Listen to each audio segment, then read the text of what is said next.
Welcome to FTK Over the Air, and today I am joined by Manny Kressel of Bitmindz. Manny, welcome, and why don't you tell us a little bit about how Manny became synonymous with Bitmindz Forensic Solutions? Yeah, sure. Thanks for having me on the show, Justin. I started Bitmindz after about 16 plus years of law enforcement with the Gwinnett County Police Department there in Metro Atlanta, Georgia. I did like the normal routine stuff that a lot of us had done, worked the road, went to detectives. Once I was in detectives, I was one of the guys that knew how to run Word and Excel and had worked on computers. So they had an opening in the lab and they were like, "You're up, you're next, you're up in the lab." So I went in the computer forensics lab, started working in there and was in there about 7 years, working all the normal cases that you get for law enforcement. And when I was in there, of course, I started messing around with the hardware, doing fine, and just kept improving the hardware in there. So I decided to take early retirement around 20, I believe it was, because I felt the need. I had been building computers for a long time. At that point, maybe it was 10 years or so, 15. I don't know. Time goes by Yeah. fast. It's kind of a blur. So I had been building for a while, and I got out there and started building computers just based off of all the knowledge, training, and experience you have when you're in the lab. Nothing substitutes actually sitting behind the desk and working those cases and see what the software does. And because all of us, it's like everybody always says, more tools in the tool bag. Yeah. you know Yeah. so we ran the gamut of like all the tools back in that time. Of course, there weren't as many then as there are now. So you just kind of you got a feel for what the machines needed and what software really required to run efficiently. So I just felt the need to get out there and start building forensic workstations. And by 2018, I founded Bitmindz with that same intent. Sitting behind the desk, doing the job, having a backlog of cases, the SVU sergeant beating on the door, going, where's my results? I need case results. I got people in jeopardy. I need this information. You feel compassionate about it because you know where the folks are now that are in law enforcement, where they're at with their cases, whether they have a backlog or not. You know, they Right. needed to me, they needed a fast system. They needed something fine tuned that was built on like that knowledge of what makes a machine fast, like what you can kind of skimp on, what you shouldn't skimp on. Yeah, because you and I were talking, and all of your machine builds, right, are custom, right? You take into consideration all that in the specific user's needs, right? Yeah, pretty much everything I do is custom. I'm gonna say, like, I try not to speak in like absolutes, but like pretty much nobody wants like the cookie cutter machine. Some people just want, hey, I just need a system. But a lot of people nowadays are like, we already got a network, so we don't need, all the storage, and I don't want to mess with RAID controllers. Or, they just need like a cell phone extraction box with, some examiners I know of, a lot. Some of them are like they're just doing cell phones. So Yeah, sometimes they just need a cell phone box, like something fast and zippy with not a lot of storage and not a lot of SSD drives in it. Just something to open extractions, pull out the data, create sure. reports, stuff like that. And then you have the reviewers too that are just reviewing work. So yeah, it runs the gamut all the way from high end machines with dozens of SSDs in them to just a simple laptop. So for the laptops, how just a thought, like, because their customization is somewhat limited just due to the way the chassis are built. How do you manage that with the cases and stuff? Is it basically just RAM, storage, and processor, but graphics cards as well, I guess? Yeah, with the laptops, I have one now that I've started. I've got some sales on them already. And I love it. It's less expensive than a lot of the options out there. It has like the brand new Intel 14900 or 14950 processor in it. You can do 64 gigs of RAM, and it has 3 NVMe's in it. Like, I don't know. To me, that's great. You got one for your OS, one for temp, and one to store like your data or your cases. The Yeah. other thing I love about it too is, it's Thunderbolt 4. So what I've been doing is when people buy a laptop, I buy it, and I mean, I'll tell you, I buy the nice little Anchor brand Thunderbolt dock from Amazon. You Mm-hmm. know, people can look it up. It's like $100, but I send that with it because the laptop has a Thunderbolt port. So plug that in, and you just broke out a 40 gigabit per second Thunderbolt port into like several USB ports, HDMI, network. So it's great. Like Right. it kind of gives you almost, I don't want to say like a mobile lab, but like, it gives Yeah. you a whole lot more options than just like two or three ports on the machine. Because Yeah. US. once you plug in a dongle and like a drive or two, if you don't have too many ports, you're done. Yeah. Yeah. It's all it. That's always the issue with the laptops in the field is balancing what you have plugged in and what you don't. And you're like, well, I got to have the dongle in, and if I, so then it just starts to really cut down on stuff. Yeah. Yeah, it's great. That's why I like that. It solves that problem. That way they don't get it and they go, what am I going to do now? And uh, some people I would say probably buy just like a little cheap USB plug-in that has like two or three additional ports, which is nice. But I'd rather give them the full power of a Thunderbolt dock. It Yeah. just makes sense. It Yeah, and it opens it up to where you could maybe even plug in other drives to write or read from because you're not getting that bottle or not as much of a bottleneck as like a USB port or something like that for sure. Right. Yeah, like I've tested some of those NVMe external drives, and out of that Thunderbolt port, they'll consistently, they don't get the full speed that they do on like a board, but in testing I've consistently seen them get like a gigabyte read write a second, which isn't bad. If It's you're better if than you're not a gigabyte. right. I mean, if you're moving data, it's nice. Yeah. Right. You mentioned this kind of offhand where some people just they're connecting, across the network, and do you see that as a growing trend or just still kind of a hit off where people are still mostly on the boxes? A lot of people, from my customers, a lot of people are still on the boxes, but then at the same time, they'll use that. I mean, when I was in my lab, we had a network, a closed network storage. They'll use that. Yeah. They'll use that network as their storage backplane.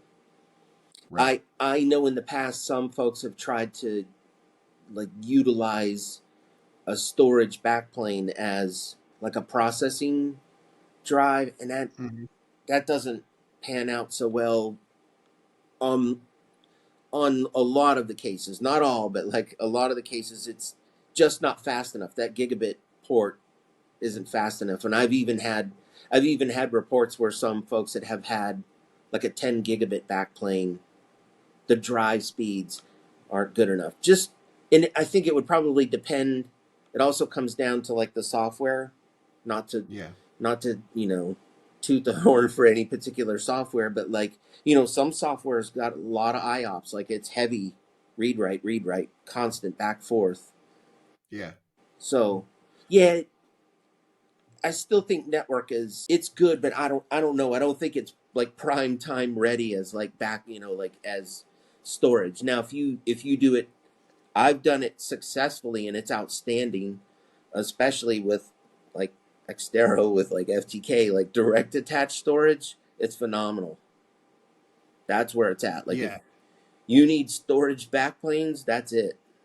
It's direct attached storage with cards and a direct SCSI cable straight to the box, straight to the backplane. Then you're good. Yeah. Well, it's funny because when we were talking earlier, you mentioned that when you're building a box for FTK, that was kind of your thing. Like, hey, I know right out of the gate that I'm going to need at least 4 volumes, 3 volumes, on that to get, the proper speeds out of it. Just in general, doesn't have to be about FTK. You take into account the software they're running, right? So you have to still be familiar with the landscape of the software so that you can properly customize. Oh yeah, like a lot of the, I'm just going to say a lot of the vendors, I have dongles, or I'll work with their techs and get like a trial license to test it, because I don't want to send a system out to an examiner anywhere, regardless of where they're at, like corporate, law enforcement, military, government, international. I don't feel comfortable sending it out without knowing what that software needs or what it performs well on. So, like, just an example, and I won't name the software, but it's also kind of, it's like FTK. It takes a lot of volumes to run, and I just ran one last summer and thought that a RAID SAS array that typically runs 10 to 13, like it will consistently post 10 to 13 gigabytes. Not Yeah. that to allow that to be like the evidence storage and let the software hit that as the storage. Nope. It was too many IOPS for those SAS drives, just not running fast enough. I had to move it off onto SSD. So yeah, I try to test everything there is, because I just don't, you don't, it's kind of like, I don't know. I use this analogy for other things, but I'm going to use it as this. Like, you don't want to buy a Ferrari. You figure out you had a Ford engine when you paid a lot of money for an expensive computer, and then it's kind of like, wow, yeah, it sort of works okay. It's good. I mean, it's faster than my other machine. I go more for like, whoa, like that's where I'm always trying to shoot for, is wow. It's the wow Yeah. factor. You got to have it. Yeah. You got to have it. Yeah. If you're spending even $5,000, like to me, $5,000, I mean, I know these machines are expensive and I've been doing this a long time, but still $5,000 to me, I always try to think in my head, because I know a lot of departments don't have a great budget. $5,000 is still a lot of money in hardware. You can put together a good machine. So whether you're spending $5,000 or 25 grand on a box, it still needs to light some fires, and what is it, light the fires and kick the tires, or whatever it is. Yeah. Well, you have a saying, or at least you told me, like your whole objective is to get the investigator out of the chair, right? Yeah. Get him in and get him out. There's more to life than just sitting and watching some status bars go across the screen. Right. And it's already a stressful enough job, regardless.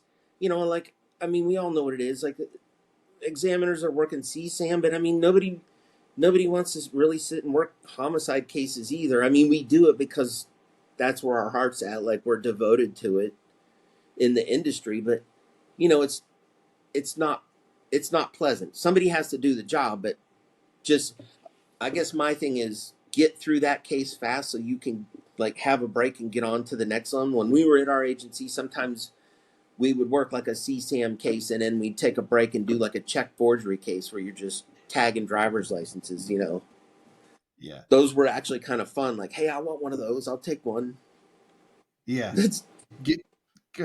Like the internet refers to it as kind of like eye bleach. Yeah. I just appreciate that outlook from, it comes from your former examiner background, but even when designing computers, which you could say, oh, well, that's kind of detached. All I do is hardware. The mentality that goes into it of, I know what they're going to be doing with this hardware, and I want to build that hardware to get them out of the case, get them out of these harsh cases, get them out of the chair, get them onto other things quicker, I think is going to add that extra power to the machine, because what they're experiencing at a deeper level than just the tech. I like it. Yeah. I like it. Yeah. I always I try to shoot for that, just because, like you said, they need a break, or, sometimes it's like life happens. Like, they have to go to a conference, or they have court, or like a family vacation. Like, nobody wants to sit in a chair bogged down with case after case after case. Like, and I think in the perfect world for forensic examiners, they're kind of sitting there twiddling their thumbs, like, well, when's the next case coming in? But like, I doubt that'll ever happen.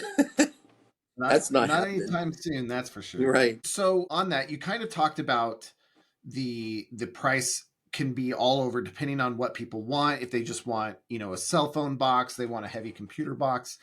What are some of the thoughts that you put into it as far as balancing the quality? So like you said, like a 5,000, which is still a lot of money, to a 20,000. How do you balance the quality versus the price to make sure they're still getting out? What are some of the things you think of without giving away your secrets? Yeah, to me, it's so I did this presentation last year with Chris Cohn. To me, the very first consideration is processor. You have to have a fast processor. I don't care if it's Xtero or FTK or Magnet Axiom, X-Ways, Celebrite. Like, to me, the processor and the motherboard are like the most important things.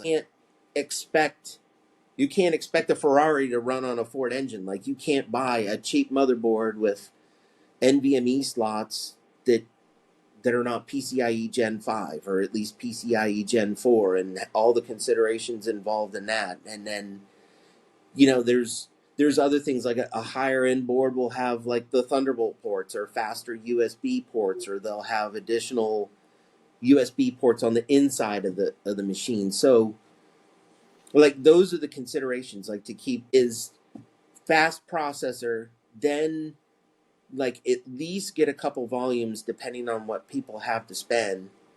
But then you have to also consider like what are they going to run. Like I like to ask people, and everybody says, well, I run not everybody, a lot of people say, well, I run everything. But you'll get some shops that'll say, well, we primarily run FTK, and we'll have Celebrite on hand or whatever, XRY or Oxygen or whatever. Like so you kind of have to me, you have to tailor the system more towards what they do, but also be able to understand where they could go with it or what they could expect to do with the box later. So if they Yeah.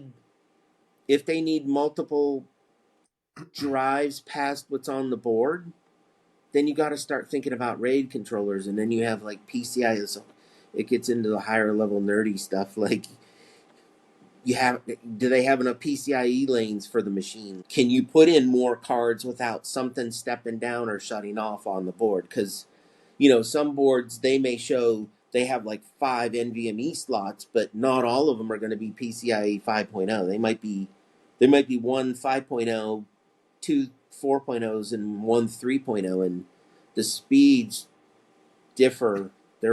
It's a huge difference with the Yeah. speeds. Like I'm testing machines. I'm getting anywhere from 10 to 13 gigabytes read write a second out of a PCIe 5.0 NVMe.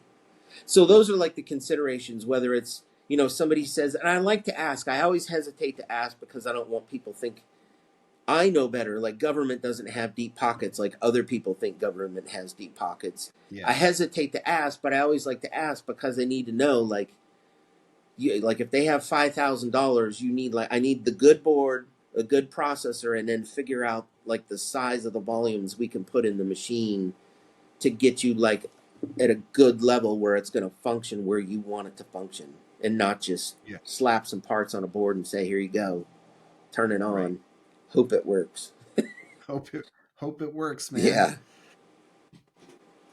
Uh Dang, I had a so on that, one thing that I have had over my career, both funny at Xtero, even before when I was working at law enforcement, is I go to them, department goes to them, and we say, hey, we need a new box, and we have to interface with IT. And IT typically isn't forensic people, good people. If anybody from my company is watching, I'm not throwing them under the bus, but they don't have, they look at a job and they think, why do you need that? I probably could pop up the email. Why do you need a machine like that?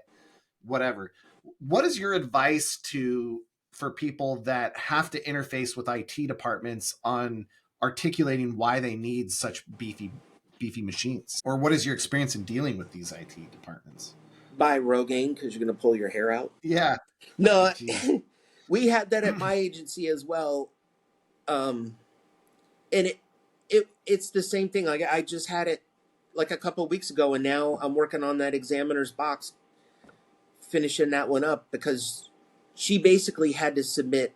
I mean, she had to submit like a letter, like a justification letter as to why they need it. And I feel that I'm the same way. I mean, nothing against IT people. They're computer folks too, but they don't understand. Like, they hear what forensics is and they kind of get a grasp of it, but they don't realize what the software can do. Different software packages to me perform differently, and it depends on what you're doing as to what you need. So, like with the IT people, they don't sometimes understand that you may need like a $10,000 computer loaded with SSDs or NVMe's because you're getting terabytes and terabytes of data from search warrants that you go out in the field. So they don't get it. So I guess my recommendation is the thing that's always worked when an examiner comes to me and we're working together, like in the quoting phase, is a lot of the times I'll tell them and I usually have like a template,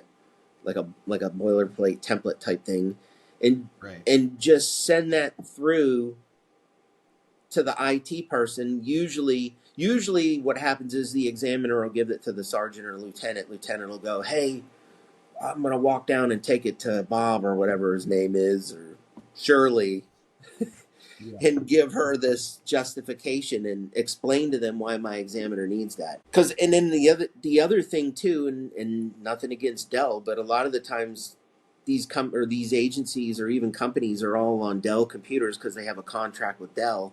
So Right. they just go on Dell's website and pick out what you want. We'll buy it, and they spend like 15 grand, 10, 15 grand on a machine, turn it on, and like they're done.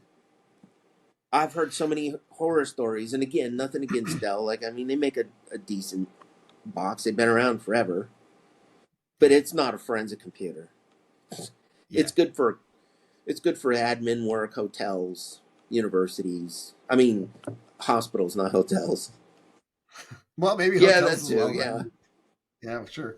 We'll throw it in. yeah, I Yeah, I have felt that where we're like, hey, we should get this forensic box, and they're like, no, we're a X shop. I won't throw anybody, whatever. But like, and it's frustrating because of what all the things that we've talked about so far, where it's like, but I could go over here and we will save time, money, and increase efficiency if we just spend a little bit more.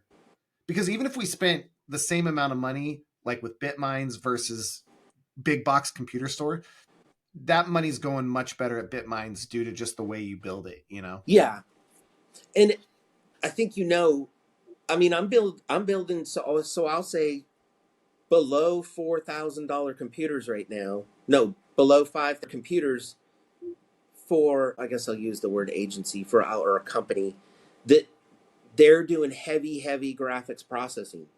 So they care about like a zippy little processor, a good motherboard, and then give me like I'm putting in 4080 supers in because they're just so expensive. Yeah. So I'm saying that because like you just have to know what that examiner needs. So like you could spend less, but you need to know what to put in the box. So Right. you know that's a So that's important because you could spend 5,000 on a Dell, but then you end up with like a 4060 when you're trying to do graphics rendering. Like, no, it's not gonna. No, you gotta know how to cut corners efficiently to get people what they need. It's I, the, that's a good know how to cut corners efficiently to get people what they need. yeah, I like that. because Exactly. that's what this company they had to spend less than 5,000 per system, but it had to be like not top of the line, not the 4090, but like a good machine that's going to Yeah. hammer out some like process through video fast Yeah. and know where to cut corners efficiently. So same with like, I guess you could apply that not just to video editing, but like if they were just doing password cracking, where you're gonna load that all onto the GPU and the CUDAs. You don't need big solid state drives or whatever, because it's all just being handled by the memory and the CUDA cores, right? Something like that. Oh yeah, yeah. We did a a good handful of those last year where it was essentially just in. I'm not a big fan of Xeon processors, but they're good with password cracking. But it was Okay. basically like two Xeons, like two decent, not like low end, not the high end platinums that are just like super crazy and over the top expensive, but like some good Xeons. I think we did like RAM 512. No, and then the cards are where it gets expensive. Yeah. Yeah, Yeah. but it's keeping those cards cool too. That can get kind of crazy. Yeah. That's been interesting. So I'm behind the curve on my box. I've stopped doing kind of the bi-yearly upgrade. So I'm still on like a 1080 Ti. So its fan is good enough to cool it, but anymore with these powerhouses, and especially if you get a couple of them in there, it's a furnace, Oh yeah, and oh yeah, they'll you're get gonna heat super up. hot. But to So go ahead. yeah, to Go ahead. speak to that, and I have noticed a huge difference. And I mean, I'm just gonna say, like, I'm gonna use Passware. I've noticed a huge difference in how they handle the processing from like even just a few years ago. I don't know what they got going on under the hood there, but they're working some cool magic with the way it handles the algorithms that it's using, to throw at the different different Yeah. files or folders or whatever you have that you're trying to crack. But I'm saying that because the cards seem to run really efficient. It used to be like with I I think even with them, like it was almost just like wide open. Like it was just wide open all the time. The card was just getting hammered 100%, like almost all the time until like until it hit like the next attack. But now, like I don't, they're doing something really cool, but it makes the cards run efficient. Well, I like to hear that because later this year, FTK and we're working at a connection with Passware to kind of use them as our preferred password cracking solution. So I like hearing that they've got some cool magic going Yeah, on it's because that's it's awesome. I mean, the cards are still running incredibly fast. I don't even remember. I think I was at like 100 and we had 8 cards in the system, and I was at 190 million per second passwords. jeez. I have screenshots. I think that's what it was, if memory serves me correct.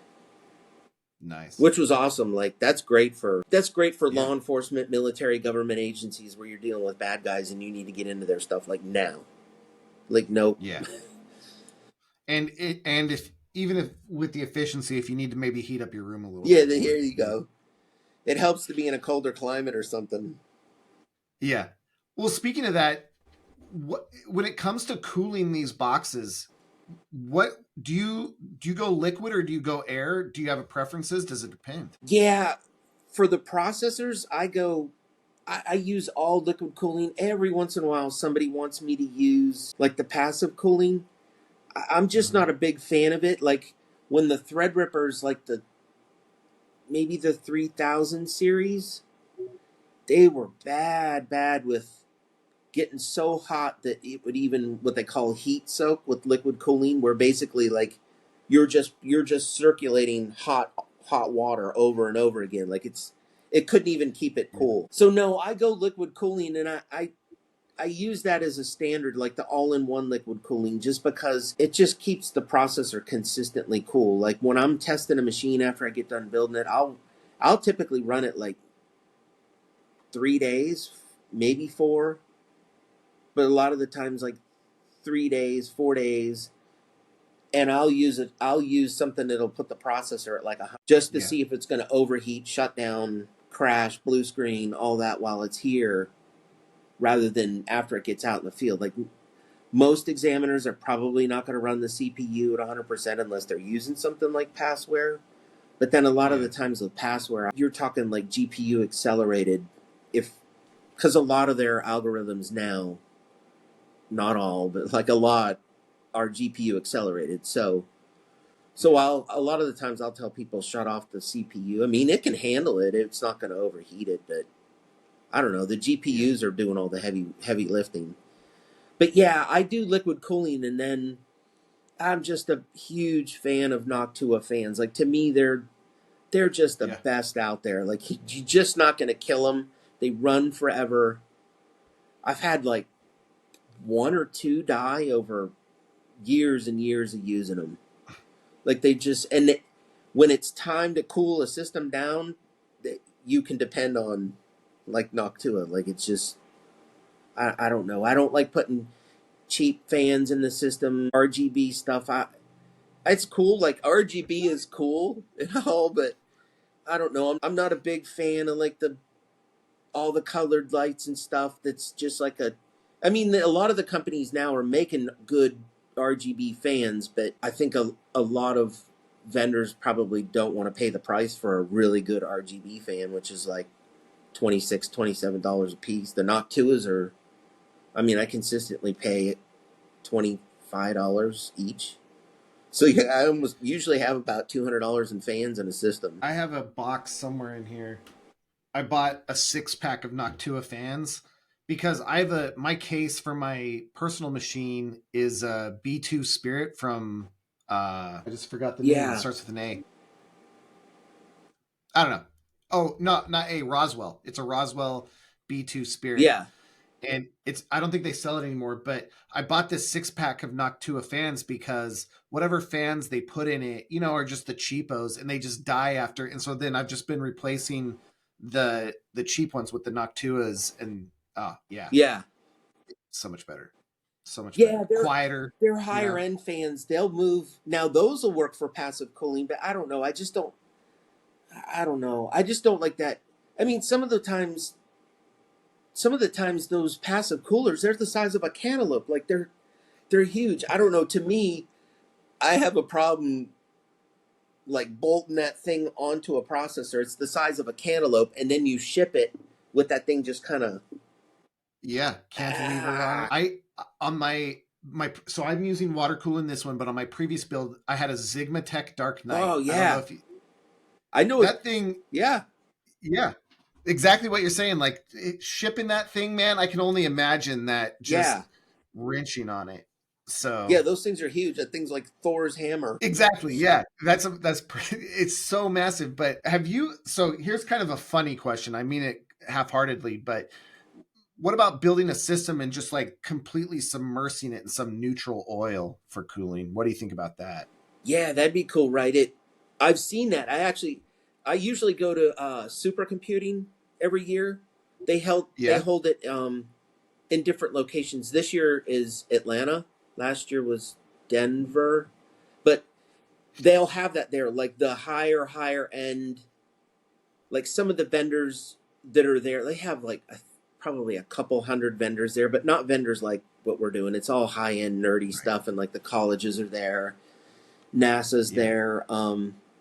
But I've seen that. Like there are companies that are doing that now, like fully submerged.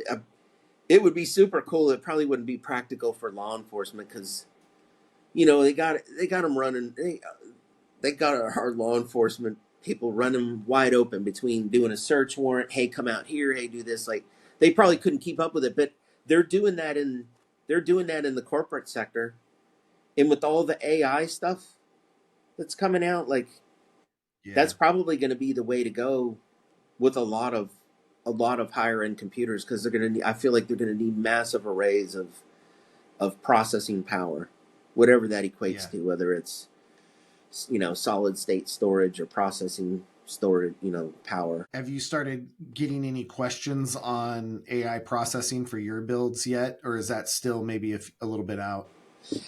Yeah, well, I think it mostly comes down to the software vendors, but Yeah, the software vendors that I know of that are already kind of touting I mean it runs super fast on the machines. yeah.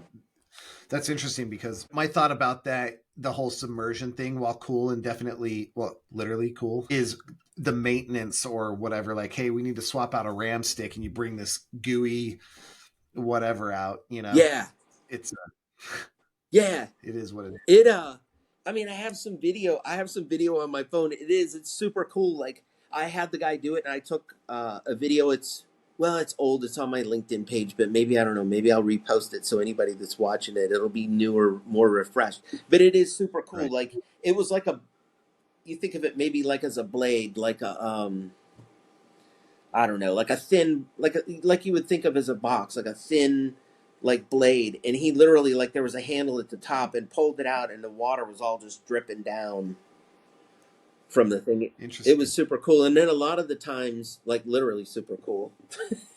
Yeah. Ah, A lot of the times at those, it's supercomputing too. They'll have, like you're saying too, like that was just a blade, like it was just a, which was probably like a full computer in and of itself. But they'll have, there's full systems that are just submerged and they're sitting there bubbling. It's almost, it looks like beer, like when it's bubbling, because they'll change the colors of the fluid. nice. Yeah. That's when building a system, we know the processor generates heat, but we can reduce heat by going to like SSD or NVMe or what. When you look at the type of disk you want to use, what are some of the considerations you look at primarily between SSD and NVMe, but also when do you still use spinning disks? Yeah, with SSDs and NVMEs, I like to put the NVMEs on the board. For a while, before NVMEs started to get larger volume sizes, in order to get a larger NVMe fast volume set, you would have to put those on a RAID controller. And it Mm-hmm. worked good. I used a high point RAID controller for a long time. Still a great option. Like it would also consistently run like anywhere from usually about like 18 to 20 some gigabytes read write a second with like 4 NVMEs on a board. Um, but now, like with the SSDs and the NVMEs and heat, yeah, they'll generate some heat, but a lot of the heat sinks do an outstanding job at keeping them cool. Like Yeah. when I build a system, I'll put almost every vendor, like Crucial has software, Samsung, which is my preferred NVMe, has software. Western Digital, like I'll put the software on the system. You can go in and actually monitor like how hot the drive is. Mm-hmm. So yeah, with the NVMe's, it's a consideration, but the heat sinks do such a great job at keeping them cool, um, that it's not, it's a concern, but it's already like an addressed concern, I think. And with SSDs, they'll typically, I mean, they generate, I'm going to say like a little bit of heat, but I mean, they'll generate some heat. But usually when I'm using those, I'll put them in like a backplane that has fans that draw air past it. So Just they stay cool. yeah. Like if I put those in RAID, because a lot of people now are going to rated SSD storage rather than rotationals, which kind of addresses like the last part. Rotationals, just if they're, if they don't, like if an agency doesn't have a storage, like like a NAS, they don't have a storage, they don't have any way to store cases, or maybe they're getting a lot of data and they need to store that data and have it, backed up or redundant like we all think of. That's typically when I'll use the rotationals. In the systems that I'm creating, I'll still always put, unless they say we don't want it, I'll still always Yeah. put a rotational in the machine just for like storage workflow, especially if I was still back in law enforcement working cases every day, would be like make images on one machine with like a Logic Cube, you know Neo, Falcon, make the images with that, take that drive, bring it over to your machine, plug it in the front, because I usually always try to do a hot swap bay in the front so you don't have to plug stuff in Yeah. the little toaster things, and then Yeah. copy those image files over to the drive in the machine. Then that way you kind of have like your repository for the files. And then Mm-hmm. I always tell people process the cases on the NVMEs and SS. Absolutely. Yeah. So that's about, I'll still, usually I'll put an 18 or 20 terabyte drive until they start getting, like 18 terabytes, kind of the sweet spot now for like the price you pay for the size, size volume you get. You start to go too far past that, like the 22 and 4 terabyte, they're still super expensive.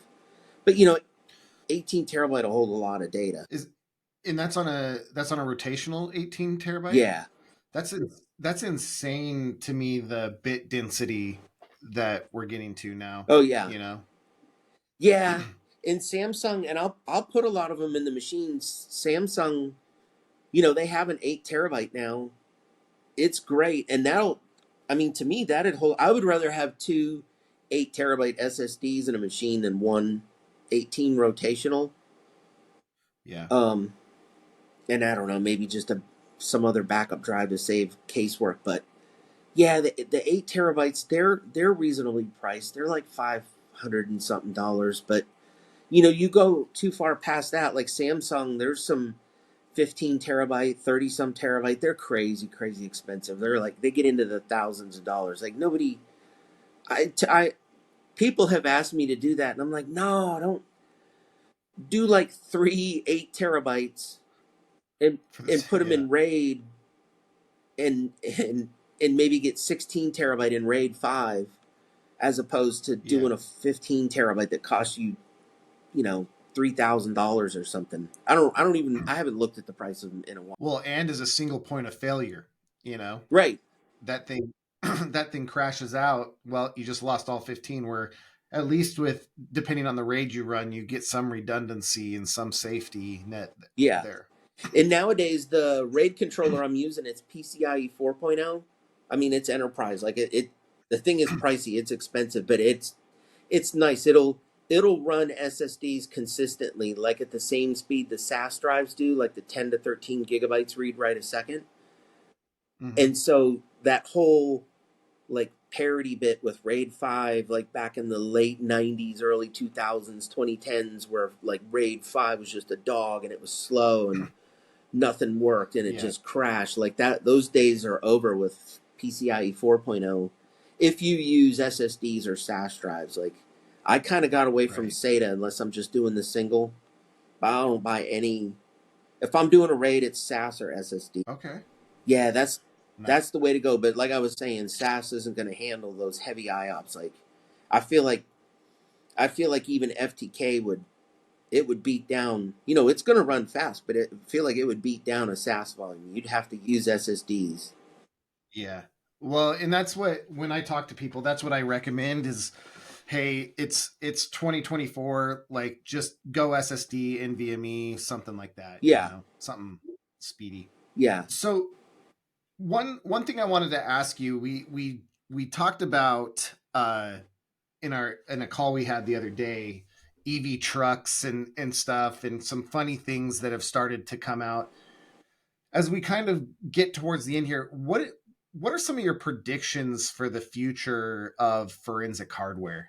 What do you think's kind of coming down the pipe? Well, actually, a couple things. If to address like the truck thing, I've had some interest in like the mobile, type platform. I think the pandemic, once it sent a majority of people at home, a lot of people got accustomed to or had to get accustomed to like doing things on a mobile basis, like whether it was from their house or they had to go into the office and do some work there and then go back home. Whether it was corporate Yeah. or law enforcement. I feel like that taught the world because it hit everywhere that you have to be able to have a mobile platform. So I think having like your standard system, but then also like a laptop is going to be a thing. And then like as far as I think that goes so much into, and it's, I mean, the trucks have been around for years, but I think sometimes like the mobile, like an EV type truck type situation is a good thing because when I was in Georgia, like GBI, we would have those roundup search warrants or where we'd go out into the field and we I don't know how many houses I'm sure some GBI folks or Debbie Garner would know. We would Yeah. hit 15, 20 houses at once all throughout metro Atlanta. And it would be nice to have, like when, and I was a SWAT negotiator, which means I talk too much. I was a SWAT negotiator for a while. But, like even on SWAT call outs, they always had a command center. So, like a Yeah. command center where, like, if you're doing a roundup and the GBI has taken all the evidence back to their lab, or maybe they want neighboring counties to work on it, but, like bag and tag all the drives and stuff. I, I think that may be something that's forthcoming. I think a lot of the stuff with the cloud, and this will probably show my age. I think the cloud stuff is going to get bigger, but I don't know. people can argue with me left and right, but I feel like the cloud is going to get bigger as far as forensic processing, but I just don't, and it's just going to date me. Like, I just don't trust it. Like, to me, if it's sitting in the cloud, especially CSAM stuff, like sensitive material, if you can access it on a network, then a hacker can get to it. Like, I can just hear the defense attorney hammering you on the stand about how this stuff was in the cloud and you transmitted it over a network. So I'm saying that because I feel like the cloud is going to get bigger, even though I think it's going to take some time to where the forensic hardware is may phase out, but you're still gonna have to have some sort of platform to interact with the cloud. Like, I had this conversation in at Techno last year after hours, and like someone was dead set on the cloud was going to just get rid of all forensic hardware. Nobody was going to need anything, but you're still going to have a way. Like, if it's sitting at Google's servers or wherever the cloud is, you're still Mm-hmm. going to have some sort of interaction with the cloud, like laptop, small desktop. I even started messing around with some of the little tiny PCs that are almost like the size of maybe like take the size of the new like iPhone, like a Pro Max size, but it's like a tiny. Yeah. You still have to have something. So I feel like the I think cloud's just going to keep getting bigger. yeah, I think the main issue that we have had as we talk to people, because we have a very powerful SaaS solution with FTK if you want it in the cloud. FTK runs really well there. The issue that we have for law enforcement, it's great for corporate. I think it's great for corporate. The problem we have with law enforcement is if, you know, Detective Kressel goes out there and seizes 10 terabytes of data, how do you get that to the cloud? Yeah, And, and so we have the software that can do great things in the cloud, but we can't also build an internet network to, yeah, so I think hardware is still going to be necessary until the internet speeds get to the point where we can upload terabytes of data in a realistic amount of time. yeah, yeah. There is that, and You know? and I'd also to speak to that as well as you know depending on how much you get. And then some agencies have a no compression, or some like at my agency at Gwinnett, we compressed all the images, like just because we had to save space. But some agencies I know because I've tested it too, like uncompressed runs faster than compressed, obviously because you don't have all those check values and stuff. Right. But like, yeah, how do you like you said, if they're going out like nowadays, if you go to any suspect's house, I feel like if they have 120 terabyte drive, like even if you compress that thing and it's down to 4 or 8 or I don't know what it like I don't know I haven't even imaged an 18 terabyte. I guess I should do that just to check and see what I get. But like you're right, like how are you going to get all that data through a pipeline up to the cloud? Like how long? Like I have Google Fiber and I'm running on 1 gigabit. They have 2 gigabit, but like I think my upload speeds are like 300 or 400 megabit per second. Like that could be like I don't know what that calculation is. I'm not doing Long time. quick math, but like that could be weeks before you even have it up there. Yeah. But Maybe I'm wrong. I don't know. it's a long time either way to where, and I think the other side of that too is what we see, and I'm sure you get this request to build machines as well, is triage Oh boxes. yeah, I need this. I'm going to I'm going to do triage, and so we're seeing a lot more of that. And so hardware will always be needed for that. To your point as well. yeah. That kind of goes back to that's probably what I should have mentioned, and I think we might have before in our previous our talk before was like triaging, like with the EV, like with a vehicle out in the field. Like when we did those search warrants, like I don't. Sometimes you're sitting in a nasty house. It's dirty. Like Yeah. if you just take the devices, triage them, and then you know right then and there which device you were looking for, and Yep. just use that one, or maybe you only need like so triaging would also be huge with that too. But yeah, definitely devices to triage what you've collected. You can't just I don't know. You feel like you can't ingest 30 terabytes of data. Yeah. Yeah. And it's not getting any smaller out there. No. So Manny, thanks for chatting. One thing though, before we before we let you go is I want to give you an opportunity to let people know what you're doing right now, where you're going to be over the next few months. I know we're entering conference season, so maybe a little section of Bitmind's self promotion. So yeah, what do you got going here over the next little bit? Yeah. So we just relocated from out to California. It was a good move. The vendors, like almost 90% of my vendors, are all within a 50-mile range. So like lead times got cut down tremendously on waiting on components, and a lot of them I can just drive to them. Like I'm like, on a first name basis, I could just drive to them. Hey, I need like this or that. All right, come down and get it. Yeah, So it's great. yeah, Like if nice. yeah. So that's kind of just putting that out there. As far as Bitmines, like this year, I kind of wanted to, I'm seeing a lot of traffic, and it's picked up heavily, like over the past year ish online, or especially LinkedIn. That's usually where I'm at, is on LinkedIn. But there's a lot of stuff about ICAC cases and ICAC investigators that are, doing great work out there, to the likes of like the Chad Gish. He's always online saying who he locked up and everything, which I think is great. It's Yeah, phenomenal. But so I kind of wanted to treat this year as like an ICAC year. So I was going to go to National ICAC in Atlanta. yeah.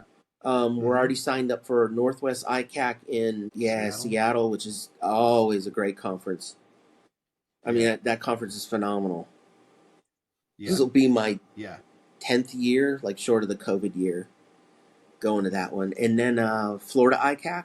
I Okay, missed. I nice. missed. I really wanted to go, but I just didn't get registered and coordinated in enough time to get to the Wisconsin ICAC, because I think they only have that every other year. Yeah, that just happened. What, this week Yeah, or this week. yeah, yeah, or this week as a recording? Oh, I sure. think this is gonna this will come out a little while later, but yeah, as of the recording, it was this week, so everybody can do the math of when we recorded this. Yeah, But yeah, yeah. I kind of I felt like doing those shows for this year. I mean, there's a ton of shows right now. Um, I yeah, still have some time left. I still have some time left for Techno Pasadena. We yeah, yeah, we're looking at some booths there, what options we have there. But and I was going to do Techno Wilmington, but I mean, it's almost back to back with yeah, National yeah, ICAC. Like last year, I had to go straight. I literally drove from Wilmington to Atlanta, because yeah, it was like a couple days later. yeah. I think I flew home just to say that I went home, but then yeah, it was right back out. I think just a couple You're days right. later. So yeah, I feel that. Well, cool. The other thing I wanted to say is you have the best 3D printed swag in the game. Oh yeah, I I should have hunted it down. I told you I was going to, but I got your little card holders somewhere. I got two of them because you came out with the you got the black one you've printed. I don't have a blue one, but then I have a brown one somewhere around here. So yeah. I had to go with the military colors last year. yeah, Yeah, yep, I need to get that. I need to get that finished. I got a revision to it. I need to get that finished and start printing before June hits. It'll be yeah. right Before you around got the to go to corner. Atlanta, yeah. Well, I'll be sure to grab one and I'll see you there. So Manny, thanks for coming on. Thanks for talking about hardware. I think you're kind of like if the investigator is Batman, you're like the Lucius Fox who's equipping Batman Yeah, out there. right. You're the guy back in the Batcave generating all the stuff that makes it all happen, and we really appreciate Yeah, that, Manny. that's where So I try to be with it. Yeah. yeah, no, it's great. Thank you for coming on, and everybody look out for Manny at the conferences and check out Bitminds. All right. Thanks for having us on.